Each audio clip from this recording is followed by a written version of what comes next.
পেনশনারদের জন্য বড় সুখবর। নবম পে স্কেলে পেনশন বাড়ছে প্রায় দ্বিগুণ।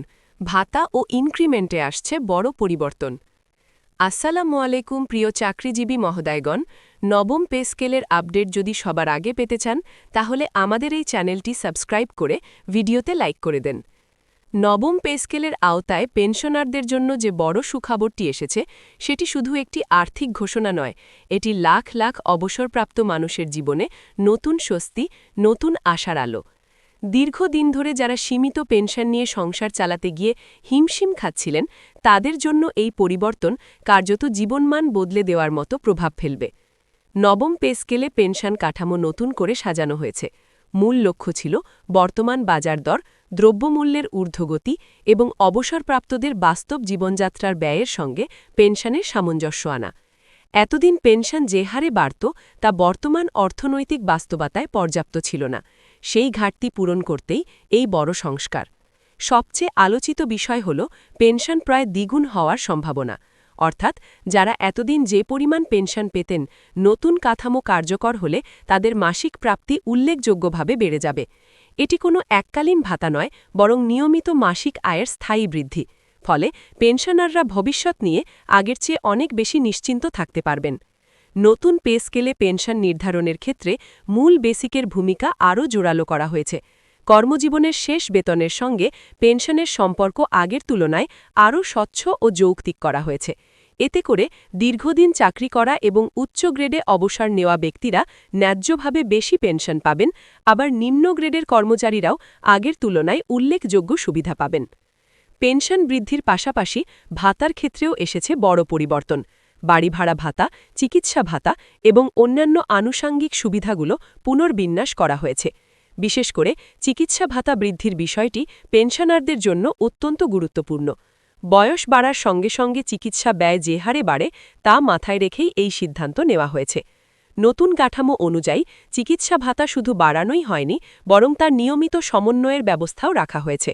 অর্থাৎ ভবিষ্যতে চিকিৎসা ব্যয় আরও বাড়লে ভাতা পুনর্মূল্যায়নের সুযোগ থাকবে।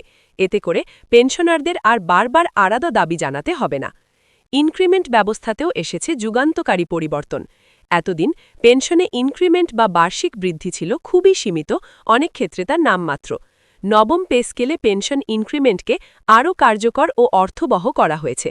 নির্দিষ্ট সময় পরপর পেনশনের পরিমাণ স্বয়ংক্রিয়ভাবে বাড়বে, যা দীর্ঘমেয়াদে পেনশনারদের আর্থিক নিরাপত্তা নিশ্চিত করবে। এই ইনক্রিমেন্ট শুধু কাগজে কলমে নয়, বাস্তবে বাজার দরের সঙ্গে সামঞ্জস্য রেখে নির্ধারণ করা হয়েছে। ফলে কয়েক বছর পর পেনশনের প্রকৃত মূল্য কমে যাওয়ার যে সমস্যা ছিল তা অনেকটাই কমে আসবে। আরেকটি গুরুত্বপূর্ণ দিক হল ন্যূনতম পেনশনের বৃদ্ধি। যারা এতদিন খুব কম পেনশন পেতেন, বিশেষ করে নিম্ন গ্রেডের অবসরপ্রাপ্ত কর্মচারীরা, তাদের জন্য এটি বিশাল স্বস্তির খবর। ন্যূনতম পেনশন এমনভাবে নির্ধারণ করা হয়েছে যাতে একজন পেনশনার সম্মানজনকভাবে ন্যূনতম জীবনযাপন করতে পারেন। নবম পে স্কেলে পেনশন পুনর্গঠনের ক্ষেত্রে পরিবার ভিত্তিক দিকটিও বিবেচনায় আনা হয়েছে। স্বামী বা স্ত্রী মৃত্যুবরণ করলে পারিবারিক পেনশনের পরিমাণ কী হবে তা আরও সুস্পষ্ট ও সুবিধাজনক করা হয়েছে। অনেক ক্ষেত্রে পারিবারিক পেনশন বাড়ানো হয়েছে, যাতে পরিবার হঠাৎ আর্থিক সংকটে না পড়ে। এই পরিবর্তনের ফলে শুধু বর্তমান পেনশনাররাই নয়, ভবিষ্যতে যারা অবসর নেবেন তারাও উপকৃত হবেন। কারণ নতুন পে স্কেল ভবিষ্যতে পেনশন কাঠামোর ভিত্তি হিসেবে কাজ করবে। ফলে আজ যারা কর্মরত আছেন তারা অবসরকালীন জীবন নিয়ে আরও নিশ্চিন্ত থাকতে পারবেন। পেনশন প্রায় দ্বিগুণ হওয়া মানে শুধু আয় বাড়া নয়, এর সামাজিক প্রভাবও বিশাল। পেনশনাররা আবার বাজারে সক্রিয় হবেন, তাদের ক্রয় ক্ষমতা বাড়বে, যা সামগ্রিক অর্থনীতিতেও ইতিবাচক প্রভাব ফেলবে। স্থানীয় বাজার, ছোট ব্যবসা এবং সেবা খাত এই বাড়তি ক্রয় ক্ষমতার সুফল পাবে। এই সিদ্ধান্তের পেছনে দীর্ঘ আলোচনা, হিসাব নিকাশ এবং বাস্তব অভিজ্ঞতা কাজ করেছে। বিভিন্ন পেনশন সংগঠন, কর্মচারী প্রতিনিধি এবং অর্থনৈতিক বিশেষজ্ঞদের মতামত নিয়ে কাঠামোটি চূড়ান্ত করা হয়েছে। ফলে এটি কোনো হঠাৎ সিদ্ধান্ত নয়, বরং দীর্ঘদিনের দাবি ও বাস্তবতার প্রতিফলন। অনেক পেনশনার এতদিন চিকিৎসা, সংসার খরচ এবং সন্তানদের উপর নির্ভরশীল হয়ে পড়েছিলেন।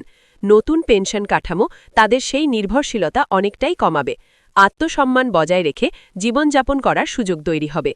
নবম পে স্কেলের পেনশন কাঠামো বাস্তবায়নের সঙ্গে সঙ্গে কিছু প্রশাসনিক প্রক্রিয়াও সহজ করা হচ্ছে। পেনশন হিসাব, সংশোধন, পুনর্নির্ধারণ সবকিছু ডিজিটাল পদ্ধতিতে আনার পরিকল্পনা রয়েছে। এতে করে ভোগান্তি কমবে, সময় বাঁচবে এবং স্বচ্ছতা বাড়বে। পেনশন বৃদ্ধি নিয়ে অনেকের মনে প্রশ্ন থাকতে পারে।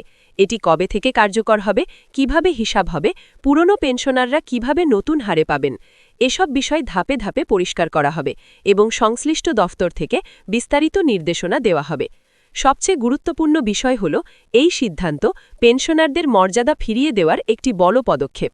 যারা জীবনের সেরা সময়টা রাষ্ট্রের সেবায় ব্যয় করেছেন, অবসর জীবনে তারা যেন অনিশ্চয়তায় না ভোগেন, এই চিন্তা থেকেই নবম পে স্কেলের এই সংস্কার।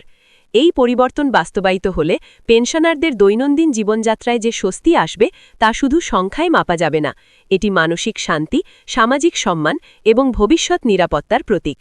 নবম পে স্কেলের অধীনে পেনশন, ভাতা ও ইনক্রিমেন্টের এই বড় পরিবর্তন তাই নিঃসন্দেহে পেনশনারদের জন্য এক ঐতিহাসিক সুখবর। এটি শুধু আজকের জন্য নয়, আগামী দিনের জন্য একটি শক্ত ভিত্তি তৈরি করে দিচ্ছে, যেখানে অবসর মানেই আর্থিক দুশ্চিন্তা নয়, বরং সম্মানজনক ও নিরাপদ জীবন।